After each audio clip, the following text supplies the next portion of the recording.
do you think my perception was the Browns didn't really have an offensive identity. I don't think Freddie Kitchens knew what he wanted that offense to look like. And two, I think he asked Baker Mayfield to do way too much because there was no, this is who we are.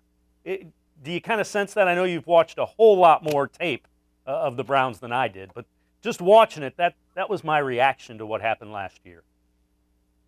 You're spot on there. We'll start with the identity. Again, coming into last year, this team wanted to run and gun, stretch the field, throw it deep, and then they'd be under center trying to feed it to Nick Chubb. They had no idea what their identity was, and Kevin Stefanski's going to come in here and have an identity immediately. It's going to be two tight ends. They're going to run the ball. They're going to stretch the field laterally, and that's, again, a different situation than Baker was in last year.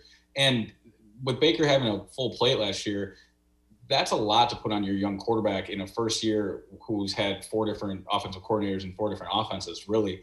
So the reads for Baker this year are going to be a lot more simple.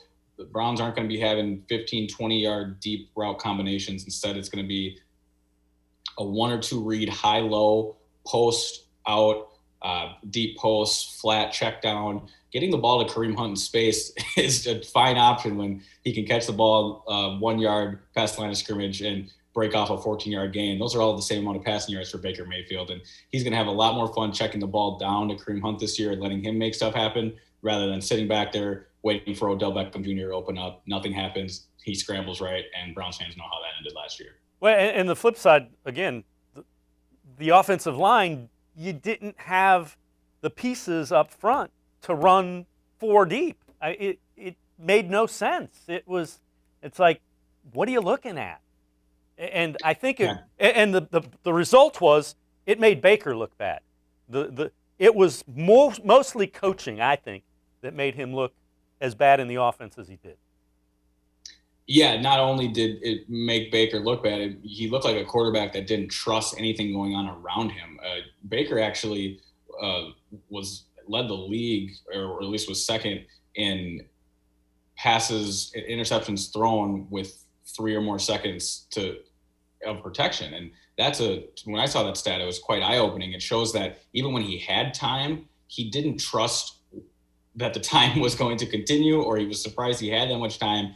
So he didn't trust what was in front of him from an offensive line standpoint. And then he didn't trust the concepts deeper downfield for his receivers. There was really no trust between Odell Beckham Jr.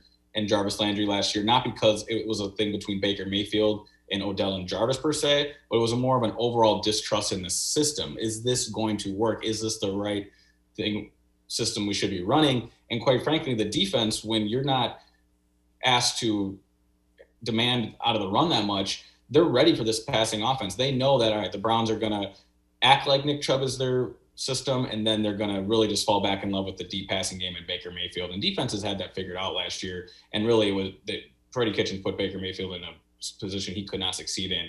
And Kevin Stefanski is going to come in and do the exact opposite. This isn't going to be about Baker Mayfield. It's going to be about Nick Chubb and Kareem Hunt. And then all Baker needs to come in and do is hit the open man in one-on-one coverage and play action. And quite frankly, when these games are close, he's going to have to step up and make 1 or 2 big throws, as we've seen Jimmy Garoppolo or Kirk Cousins do in systems like this before. But because of his Heisman winning pedigree, I don't think Baker Mayfield's going to have a problem with that come clutch time.